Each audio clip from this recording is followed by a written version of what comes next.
Bien, recuerden que ayer vimos las potencias complejas, ¿verdad? Y vimos que una potencia compleja, pues, eh, tiene infinitos valores, ¿verdad? Posibles, o infinitos resultados posibles. También vimos que podemos tener un valor principal de esas potencias, ¿verdad? Cuando usamos el argumento principal de la base. Y bueno, hoy vamos a hacer un ejercicio más en el que vamos a encontrar los valores de una potencia compleja. En este caso de i más 1 elevado a la 2 menos i. Y bueno, siempre notar, ¿verdad? Aquí se encuentre todos los valores. Recordemos que son infinitos, ¿verdad? Entonces, bueno, para poder hacer la potencia, lo primero que hacemos es calcular, o lo que hacemos es calcular el logaritmo de la base, ¿verdad? ¿Sí? Porque al final lo que vamos a hacer es e a la alfa por el logaritmo de la base, o e elevado al exponente por el logaritmo de la base, ¿verdad? Entonces, bueno, para calcular el logaritmo necesito calcular el módulo de número complejo y también el argumento. El módulo de 1 más i es raíz de 2, fácilmente, y el argumento es, bueno, este es el argumento principal, es pi cuartos, ya que este es un número que está en el primer cuadrante y, bueno, sería la tangente inversa de 1, ¿verdad? Entonces, pi cuartos. Y, bueno, el argumento en general sería pi cuartos más 2n pi, donde n, pues, es un entero, ¿verdad? Aquí, permítame, solo le voy a agregar eso.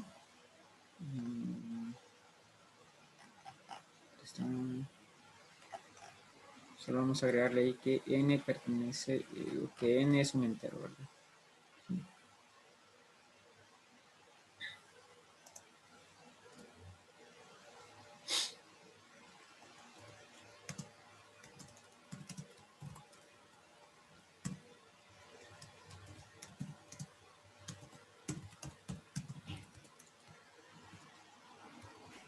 Bien, solo para estar ahí bien sabido, que n es un entero. Bien, ahora que tenemos el módulo y el argumento, entonces podemos calcular el logaritmo de 1 más i, que lo vamos a ocupar más adelante, ¿verdad? Entonces el logaritmo de 1 más i es logaritmo base del módulo, que es raíz de 2, más i por el argumento, ¿verdad? El argumento es pi cuartos más 2n pi, donde n es un entero, ¿verdad? Así aquí se le puede ir agregando, n es un entero.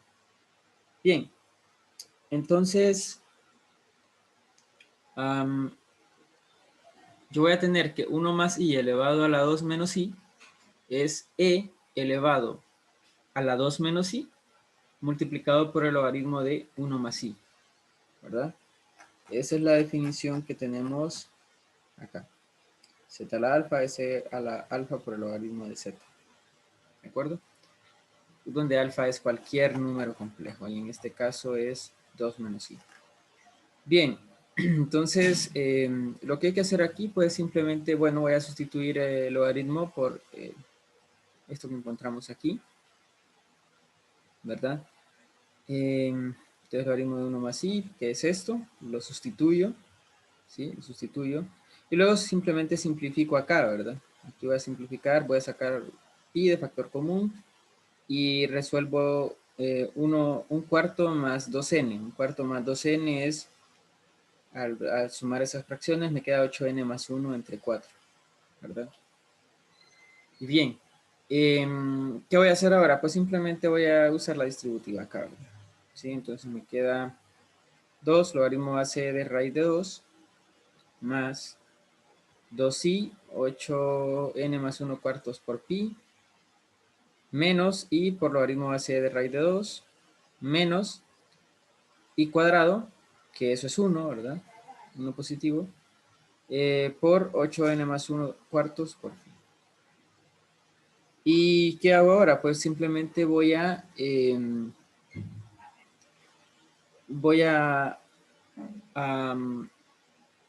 agrupar aquí, ¿verdad? parte real con parte real y parte imaginaria con parte imaginaria. Entonces, las dos partes reales que tengo acá son esta y esta, ¿verdad? 2 logaritmo base e de raíz de 2 y aquí tengo 8n más 1 cuartos por pi. Y la parte imaginaria pues es esta y esta, ¿verdad? ¿Sí? Entonces aquí tengo todos los valores de esa potencia, ¿de acuerdo? Tengo todos los valores de esa potencia. Y claro, para cada n me va a dar un valor distinto, ¿verdad? Para cada n me va a dar un valor distinto. Entonces, lo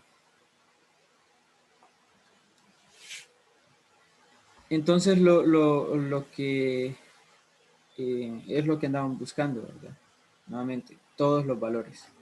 ¿Sí? Bien, ahora vamos a dar el valor principal. Bueno, antes aquí yo pude haber simplificado algunas cosas, como por ejemplo aquí pude haber pasado el 2, ¿verdad? Como exponente, porque recordemos que el logaritmo base es una función de variable real, ¿verdad? Entonces, en esa función, logaritmo natural, real, nosotros sabemos que esa propiedad se cumple. Aquí puede haber multiplicado por 2, ¿verdad? Que me quede 8n más 1 sobre 2.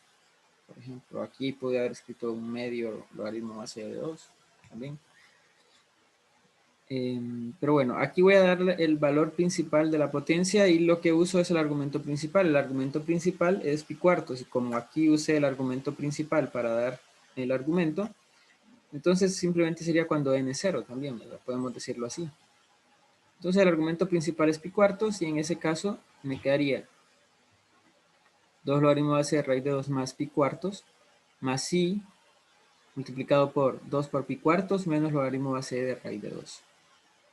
Y bueno, aquí lo que les estaba diciendo antes, ¿verdad? Aquí esto lo puedo escribir como logaritmo base de 2 más pi cuartos. Aquí simplifico pi medios menos logaritmo base de raíz de 2. Aquí también se puede pues separar, ¿verdad? En e a la esto por e a la i por esto, ¿verdad? Y e a la i por esto, pues lo puedo escribir como coseno de pi medios menos logaritmo base de raíz de 2 más i seno de pi medios menos logaritmo base de raíz de 2, ¿verdad? Usando la fórmula de Euler. Entonces, eso sería con respecto a este ejercicio, ¿verdad? Bien, vamos a ver ahora un poco de la analiticidad. Si yo tengo la función z a la alfa, donde alfa es un complejo, ¿será que esa es una función analítica? Bueno,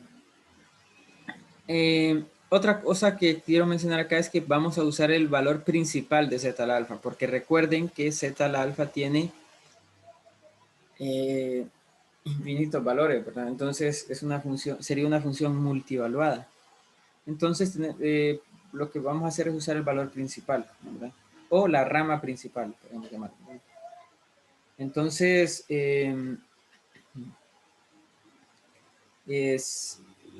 si uso el valor principal, va a ser analítica en cierto dominio. Y el dominio que tengo acá es módulo de z mayor que 0 y el argumento que tiene que estar entre menos pi y pi, sin incluir menos pi ni pi, ¿verdad?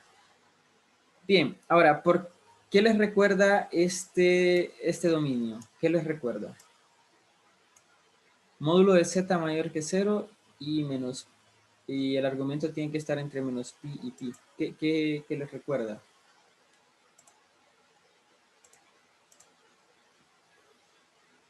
A ver, alguien que abra su micrófono y me responda.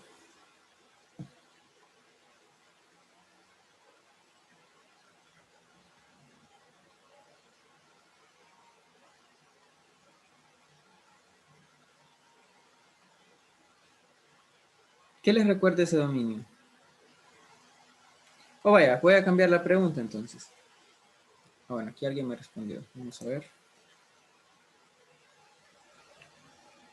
No. De hecho, bueno, alguien me escribió que si puede ser cualquier número complejo el dominio y la verdad es que no.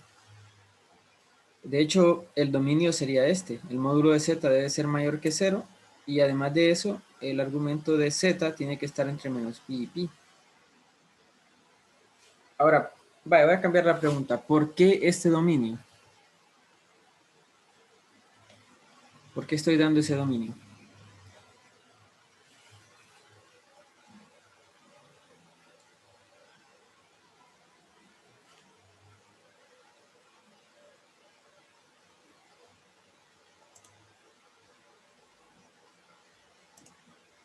Muy bien. Bueno, si ustedes observan la definición acá de z a la alfa, y como estamos usando el valor principal, sería e a la alfa por el logaritmo principal de z. Recuerdan que el dominio del logaritmo principal de z, o el valor principal del logaritmo, de hecho lo vimos, es cuando módulo de z es mayor que 0 y el argumento de z está entre menos pi y pi, porque en ese caso el argumento principal es continuo, ¿no? ¿Sí? Entonces, como aquí estoy usando el logaritmo principal, bueno, entonces tenemos que usar el dominio del logaritmo principal de z, ¿verdad? O el valor principal del logaritmo. Entonces, claro, no puede tomar cualquier valor de z. No puede tomar cualquier valor de z. Si usamos la rama principal o el valor principal de z al alfa, el dominio tiene que ser este, ¿de acuerdo? Porque estamos usando aquí el valor principal del logaritmo complejo. Entonces, el, el dominio de esta función, el dominio de esta función es este. Módulo de z mayor que 0 y el argumento de z debe estar entre menos pi y pi. ¿Qué pasa con la derivada? Pues la derivada eh, podemos encontrarla de esta manera. Aquí uso la regla de la cadena. La derivada de e a la alfa por logaritmo de z es e a la alfa por logaritmo de z por la derivada del argumento, que sería alfa por la derivada del logaritmo principal, que ya sabemos y vimos ayer que es 1 sobre z, ¿verdad? Entonces aquí me quedaría e a la alfa logaritmo natural de z, o logaritmo de z, perdón,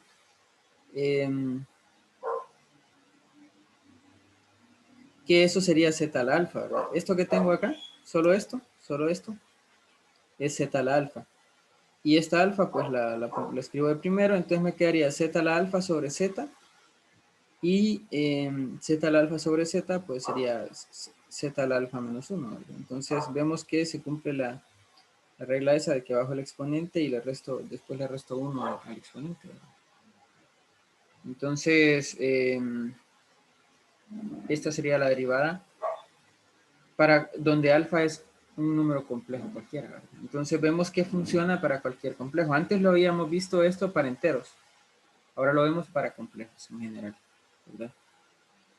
Pero eso sí, el detalle es que el dominio tiene que ser este, nada más.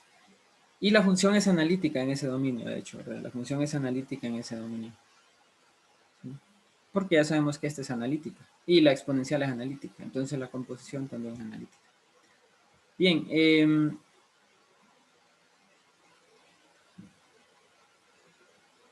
y es analítica, pero en la intersección de los dominios, ¿verdad? Claro está. Bien, no sé si está claro todo hasta aquí.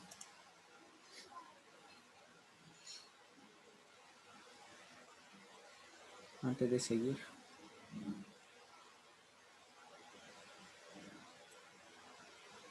Muy bien.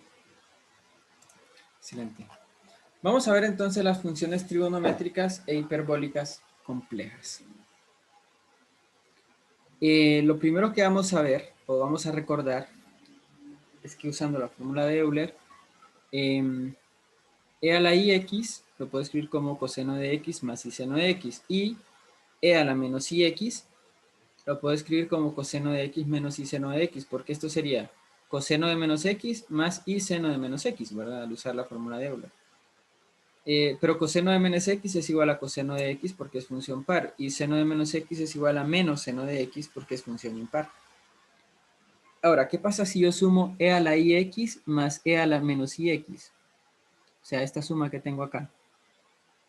Bueno, que esto más esto me va a dar 2 coseno de x y este se van a cancelar. Entonces me queda 2 coseno de x igual a e a la ix más e a la menos ix. Y paso a dividir el 2 y tengo esta expresión para el coseno de x. Y igual, si restamos, se nos cancela coseno, ¿verdad? Y nos queda 2i seno de x. Entonces, haciendo lo mismo, pues me quedaría que seno de x es esta expresión de acá. Estas nos van a servir como pauta para definir las funciones seno y coseno complejas. ¿Sí? Seno de z, entonces va a ser e a la iz menos e a la menos iz sobre 2i. Y coseno de z va a ser e a la iz más e a la menos iz sobre 2. Más o menos tienen una similitud con las hiperbólicas, ¿verdad? Porque las hiperbólicas reales que hemos visto hasta ahora, una similitud, no es que son iguales, ¿verdad? De hecho, más adelante vamos a ver las hiperbólicas complejas. Bueno, además, se cumplen estas cosas que tenemos acá. La tangente de z es igual al seno de z sobre coseno de z. Cotangente es coseno de z sobre seno de z. Secante de z es igual a 1 sobre coseno de z. Cosecante de z es 1 sobre seno de z. ¿Verdad? Entonces, con estas definiciones yo podría encontrar también cómo es, por ejemplo, la tangente, ¿verdad? O la cotangente, o la secante, o la cosecante. Podría darme expresiones que dependan de E, o de exponenciales, ¿verdad? ¿Sí? Para cada una de estas. Puede ser un ejercicio que pueden hacer, ¿verdad? Bien. Lo que vamos a hacer ahora es calcular el valor de cosecante de 1 más i. ¿De acuerdo? Vamos a hacer este ejercicio. Vamos a calcular el valor de cosecante de 1 más i. Y bueno, como nosotros sabemos que cosecante de z es 1 sobre seno de z, entonces vamos a calcular el seno de 1 más i primero y luego vamos a hacer el recíproco de esto, ¿verdad? Bien, entonces, seno de 1 más i, por definición de seno, sería e a la i z, y z es 1 más i, entonces e a la i por 1 más i, menos e a la menos i z, entonces menos e a la menos i por 1 más i, dividido por 2i. ¿De acuerdo? Bien, al multiplicar por i aquí me queda i y luego i cuadrado que es menos 1. Y aquí me quedaría menos i cuadrado que es más 1. Entonces me queda de esta manera y esto lo divido está dividido por 2i. Luego, ¿qué voy a hacer acá? Pues voy a separar. Aquí tendría e a la menos 1 por e a la i. Y aquí tendría e a la 1 por e a la menos i. Entonces, acá tengo e a la menos 1 por e a la i, ¿verdad? Pero e a la i lo puedo escribir como coseno de 1 más i seno de 1. ¿Sí? Teta en este caso sería 1. ¿verdad? Y aquí tengo e por e a la menos i, pero e a la menos i lo puedo escribir como coseno de menos 1 más i seno de menos 1, porque teta en este caso sería menos 1. Bueno, aquí lo único que hice fue otra vez usar el hecho de que coseno es una función par y seno es una función impar para escribirlo de esta manera, ¿verdad? Luego, lo que hago acá es multiplicar, ¿verdad? E a la menos 1 por coseno de 1, aquí e a la menos 1 por seno de 1, y así, ¿verdad? E por coseno de 1 y e por, bueno, menos e por menos i seno de 1. Entonces, ¿qué hago después? Agrupar parte real y parte imaginaria. ¿verdad? Parte real y parte imaginaria. Me queda de esta manera. ¿Sí? E a la menos 1 coseno de 1 menos c coseno de 1. Y acá la parte imaginaria sería e a la menos 1 seno de 1 más e seno de 1. Bien, y esto dividido por 2i. Si aquí separo, me quedaría esto sobre 2i y esto sobre 2i. que en este caso pues se cancelaría la i, ¿verdad? ¿Sí? Y acá, si multiplico por i y divido por i, me quedaría i multiplicado por esto, y aquí me quedaría 2i cuadrado, que es menos 2, ¿verdad? Y bueno, ya tengo entonces que esta es mi parte real y esta es mi parte imaginaria. Por lo tanto, ya lo hago calculando todos estos valores, ¿verdad? ¿Sí? Ya con la calculadora y llego a esto. Que era lo que yo quería, ¿verdad? Llegar a la forma a más bi. ¿De acuerdo? Luego calculamos ya la cosecante, ¿verdad? Que la cosecante sería 1 sobre esto. ¿De acuerdo? Entonces tengo 1 sobre esto y lo que hago es multiplicar por el conjugado. Entonces acá me queda 1.2984 menos 0.6349i. Y aquí al resolver esa diferencia de cuadrados que nos queda, pues nos queda 1.9333. Y luego separo aquí este sobre este y este sobre este y ya tengo el resultado de cosecante de 1 más i en la forma a más ib. ¿De acuerdo? Bien, entonces nos lleva un poco de trabajito calcularlo, ¿verdad? ¿Sí? Bien, quiero saber si está claro hasta este punto.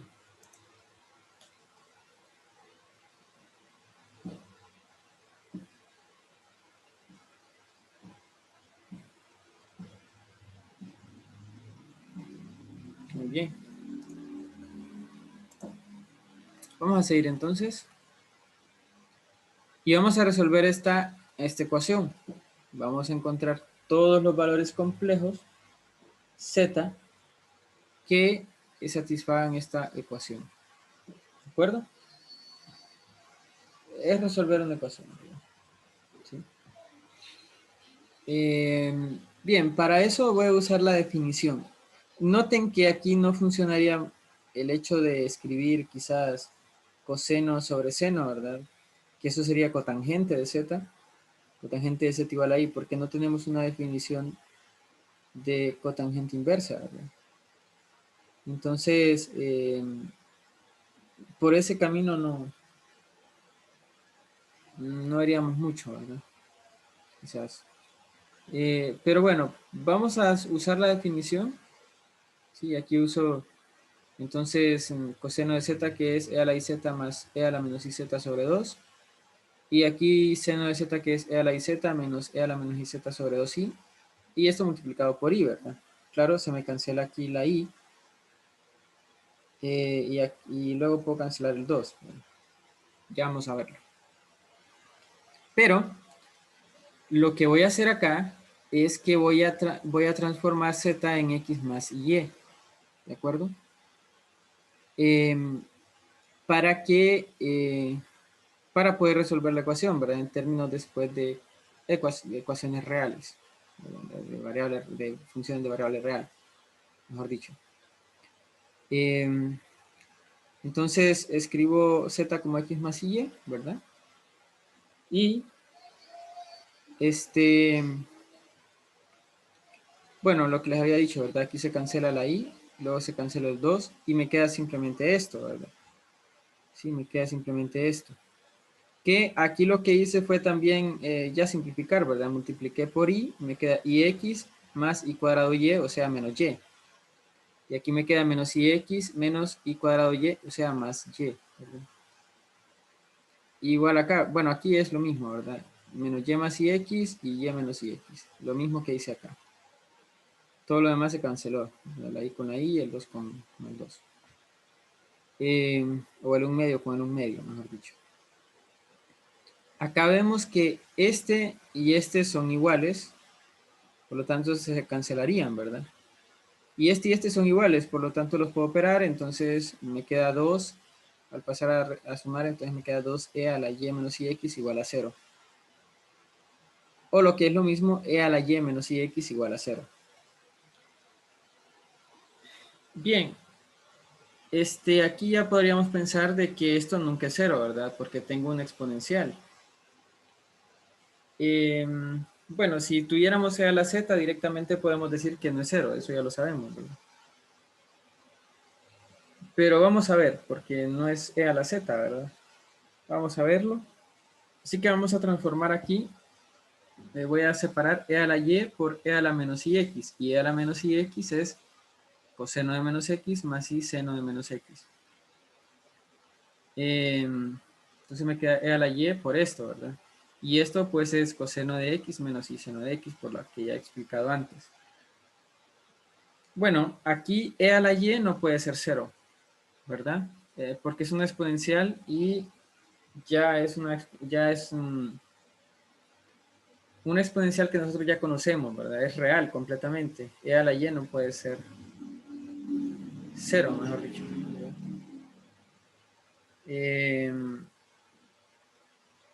En realidad aquí lo que se vería mejor si hago esto, y lo voy a escribir ahorita. Lo voy a escribir ahorita. Permítanme.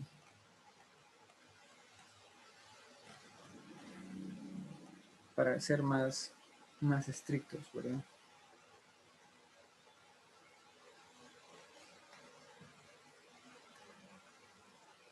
Pero podría escribirlo así, ¿verdad? E a la y, coseno de x, y aquí a la y. Es la misma conclusión, solamente que aquí, bueno, multipliqué y yo igualaría e a la y coseno de x a 0 y aquí e a la y seno de x a 0, porque recordemos que tengo que igualar parte real con parte real y parte imaginaria con parte imaginaria. La parte real es 0 y la parte imaginaria es 0, ¿verdad? Aquí, para el número complejo, 0. ¿De acuerdo? Este es un número complejo. Pero en ambos casos, si yo tengo e a la y coseno de x igual a 0, e a la y no puede ser 0, ¿verdad? Y igual acá, e a la y seno de x igual a 0, e a la y no puede ser 0. Entonces, eso lo dejo, ¿verdad? Ese lo descarto. Entonces me queda que coseno de x debe ser 0 y seno de x también debe ser 0. Noten esta y, ¿verdad? O sea, las dos cosas tienen que cumplirse a la vez. ¿Sí? Para poder tener 0 más 0i, tengo que encontrar un valor de x tal que coseno sea 0 en ese valor y seno sea 0 en ese valor. Ese valor no existe, ¿verdad? O sea, cuando coseno es 0, por ejemplo, seno es 1. Y cuando seno es 0, coseno es 1. Son funciones complementarias, ¿verdad? Y bueno, podemos graficar aquí coseno y seno, bueno, es algo que ustedes ya saben, pero solo para que lo visualicemos. Por ejemplo, aquí el seno es 0, coseno es 1. ¿Sí? Aquí coseno es 0 y seno es 1.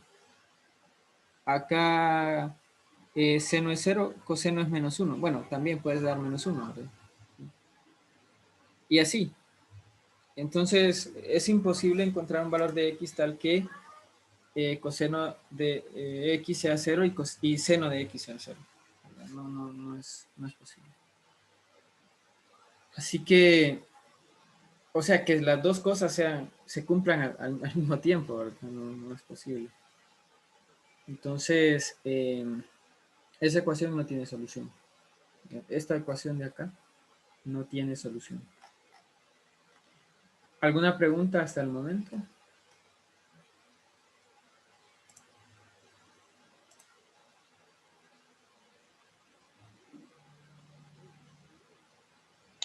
Para las trigonométricas hiperbólicas también se puede hacer el mismo proceso, ¿verdad? De separación de exponencial. Sí, A ponerlas en... sí, solo que con las hiperbólicas, bueno, todavía no las hemos visto, ¿verdad? Pero sí se podría hacer, escribirlas como en términos de X y Y. Se puede, no hay problema.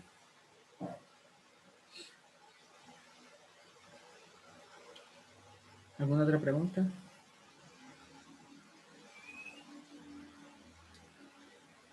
Bien, seguimos entonces. Vamos a ver un poco de identidades. Vamos a verificar esta identidad que tengo acá. Y mencionarles que si van al libro, en esta sección, van a ver varias identidades que se cumplen. Por ejemplo, bueno, las que ya vimos, ¿verdad? Las pitagóricas se cumplen. y hay otras por ahí que se cumplen, ¿verdad? Entonces, pueden ir a revisar el libro y ver esas identidades. Pero las identidades más o menos, bueno, similares a las que nosotros ya hemos usado, ¿verdad? De trigonométricas, pero de trigonométricas de variable real, ¿verdad? Ahora, con las trigonométricas complejas también podemos tener identidades como esta, ¿no? Por ejemplo, que el conjugado de coseno de z es igual al coseno del conjugado de z. ¿De acuerdo? Entonces, para poder probar esto, ¿sí? Para poder probar que estas dos expresiones son iguales, ¿verdad?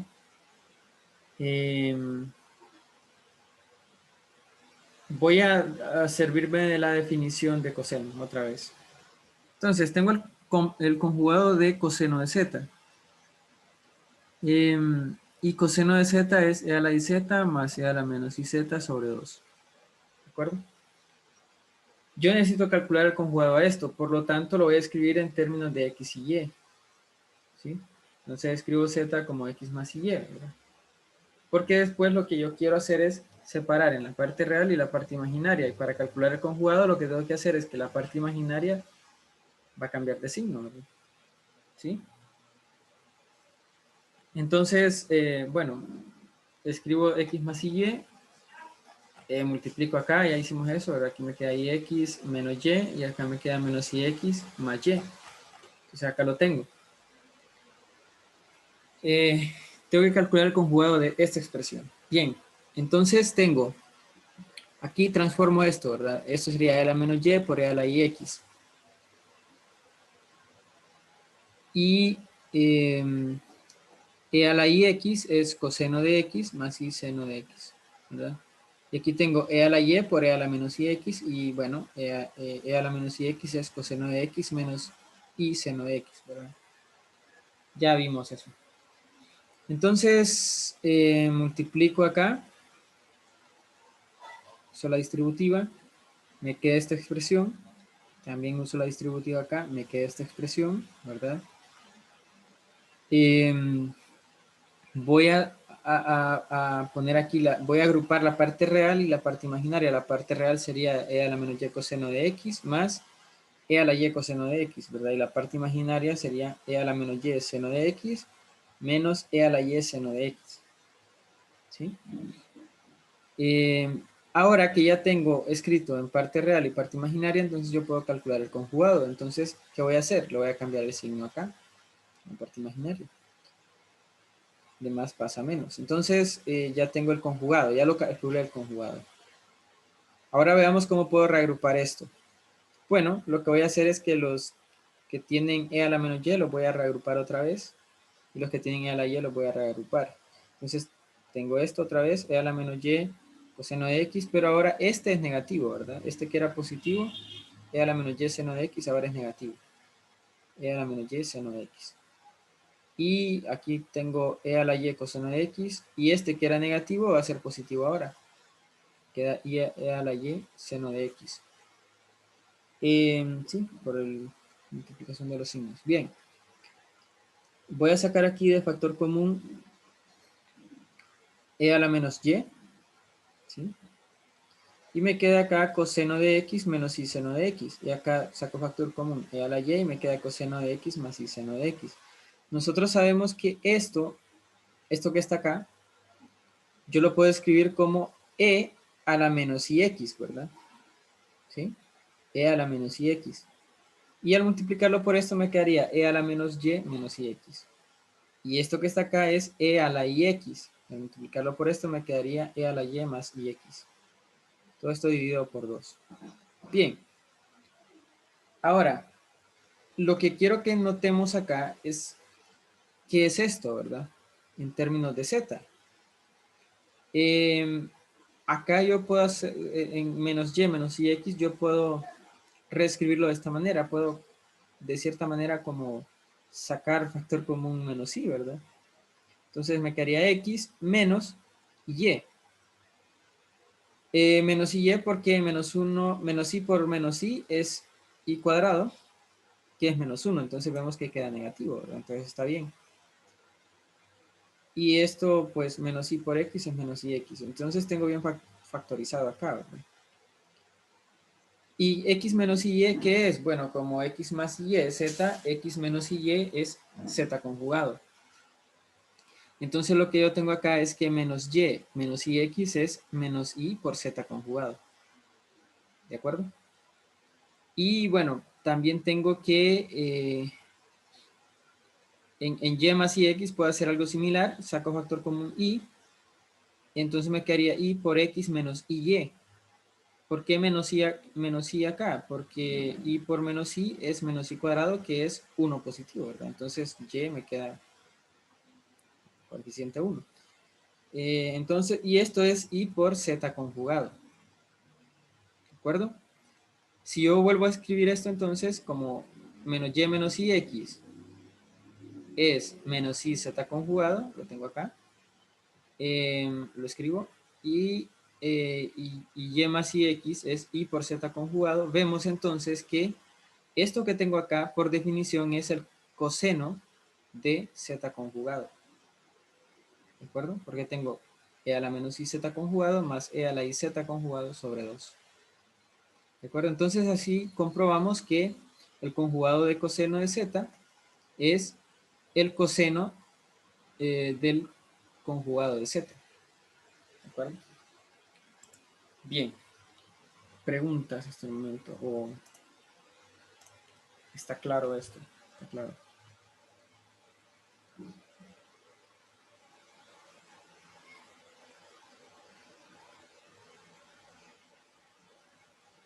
Bien, excelente. Bien, ¿qué vamos a hacer ahora? Fíjense acá que para calcular este seno de 1 más i, tuvimos que hacer todo esto, ¿verdad? Para poder llegar a la forma a más i b, tuvimos que hacer todo este proceso, ¿verdad? Bien, vamos a simplificar de una vez eso. Y vamos a encontrar una fórmula para coseno y una fórmula para seno. ¿Sí? Bien, notemos que el coseno, bueno, coseno de z por definición es e a la iz más e a la menos iz sobre 2. Luego, si yo sustituyo z por x más y, ¿sí? Y si sustituyo z por x más y, entonces tengo esto, ¿verdad? Y, ¿qué hago? Al multiplicar por y, esto ya lo habíamos hecho antes, ¿sí? Así que me queda menos y más ix, y aquí me queda y menos ix, al multiplicar por y por menos y. Bien, ¿qué voy a hacer ahora? Voy a separar, lo mismo que hice antes, ¿verdad? Aquí tengo, nada más que ya iba a calcular el conjugado, pero aquí no. Aquí lo que quiero es ver a qué forma más simple puedo llegar, o llevarlo a la forma a más bi, ¿verdad? El coseno llevarlo a la forma a más bi. Bien, entonces aquí ya sabemos que separo e a la menos y por e a la ix, que es esto, ¿verdad? Coseno de x más i seno de x. Y aquí e a la y por e a la menos ix, que es coseno de x menos i seno de x. Bien, ahora ¿qué voy a hacer? Voy a agrupar parte real con parte real y parte imaginaria con parte imaginaria. Bueno, aquí lo que hice fue usar la distributiva, ¿verdad? ¿Sí? Usar la distributiva. E a la menos y coseno de x, e a la menos y seno de x por i, e a la y coseno de x y menos i e a la y seno de x. Todo esto dividido por 2. Bien, agrupo parte real, que las partes reales son e a la menos y coseno de x y e a la y coseno de x. Y las partes imaginarias que son e a la menos y seno de x y e a la y seno de x. Bien, ¿qué voy a hacer ahora? Voy a, acá, voy a sacar de factor común el menos. Esto es para que me quede una expresión que yo voy a necesitar, ¿verdad? Entonces yo saco el menos y ahora este me queda positivo, como vemos, y este me va a quedar negativo, ¿verdad? ¿Sí? Entonces, ¿qué voy a hacer ahora? Aquí, bueno, separo, ¿verdad? Esto sobre 2 y esto sobre 2.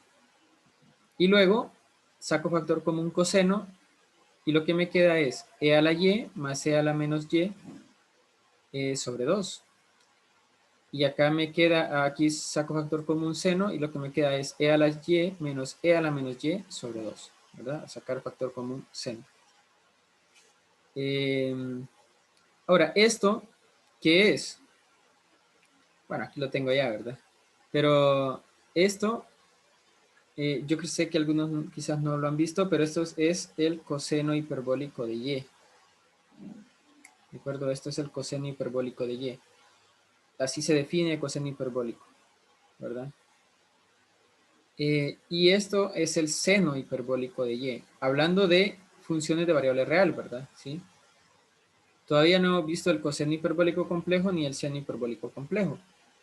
Pero el coseno hiperbólico, esto sería el coseno hiperbólico de y esto sería el seno hiperbólico de y, que ven que se define en términos de exponenciales. ¿De acuerdo? Entonces, ¿a qué conclusión llegamos? Que el coseno de z es igual al coseno de x por el coseno hiperbólico de y, menos i por el seno de x por el seno hiperbólico de y. Y ya tengo coseno de z escrito en la forma a más i b, ¿verdad? Y de la misma manera se puede probar que el seno de z es seno de x coseno hiperbólico de y más i coseno de x seno hiperbólico de y. Por ejemplo, si queremos calcular el valor de seno de 1 más i que hicimos antes, quedaría mucho más fácil, ¿verdad? En este caso, pues x sería 1 y y es 1, ¿verdad? Entonces simplemente voy a sustituir acá. Seno de 1 más i sería seno de x, o sea, el seno de 1, por el coseno hiperbólico de y, o sea, coseno hiperbólico de 1, más i, coseno de 1, seno hiperbólico de 1. Y esto directamente, pues lo calculo y ya. Ya tengo en la forma a más i b. Y de los 8, 9 pasos que usé arriba, pues se reduce a 1. Un paso, ¿verdad? Claro que hay que recordar la fórmula, ¿verdad? Sí, nada más.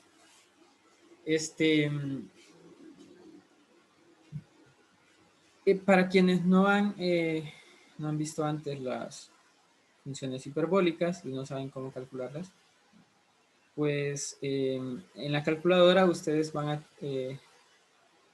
al menos en las más,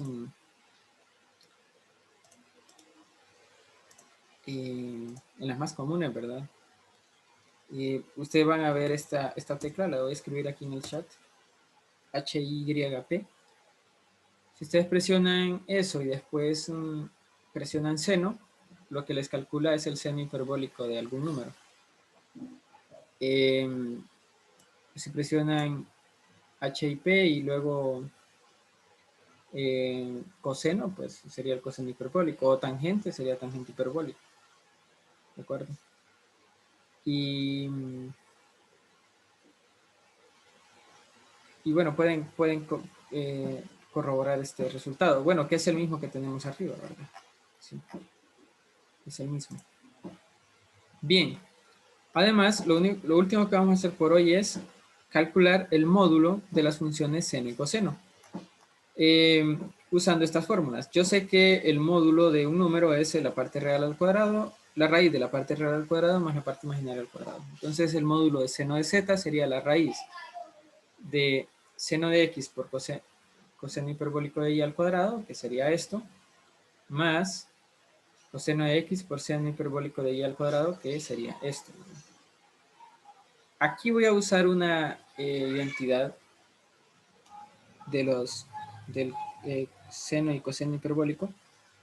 Yo sé que coseno hiperbólico cuadrado de y es 1 más seno hiperbólico cuadrado de y.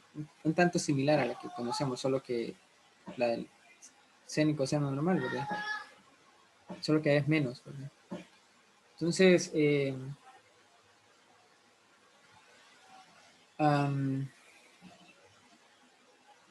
usando esta identidad y luego multiplicando acá el seno cuadrado de x, me quedaría seno cuadrado de x más seno cuadrado de x por seno hiperbólico cuadrado de y más coseno cuadrado de x por seno hiperbólico cuadrado de y. Saco factor común aquí el seno hiperbólico cuadrado de y me queda de esta manera, ¿verdad? Me queda un seno cuadrado más coseno cuadrado, que esto es 1.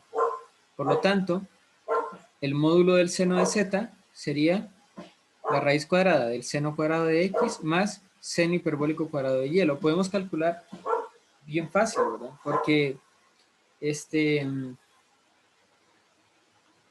simplemente hay que sustituir acá la parte real del número y aquí la parte imaginaria, ¿verdad? Y después eso se calcula ahí fácilmente. Igual el coseno, de manera similar, se puede mostrar que el módulo del coseno es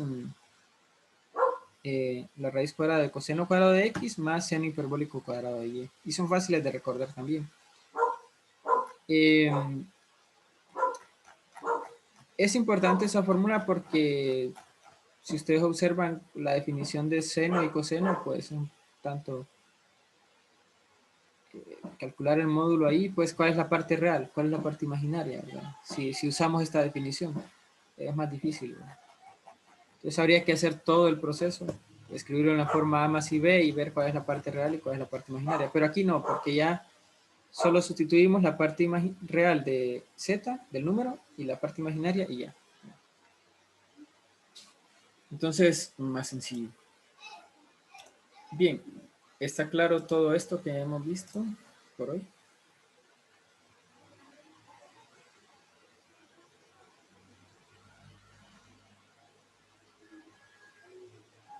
Como ven, los ejercicios son más que todo conceptuales, más que calcular, ¿verdad? Entonces,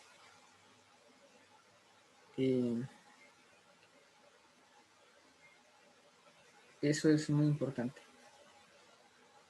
Entender los conceptos, las definiciones, los teoremas, ¿verdad? Sí, entenderlo bien. Siempre les voy a decir eso. Bien, si no hay preguntas, entonces nos vemos mañana.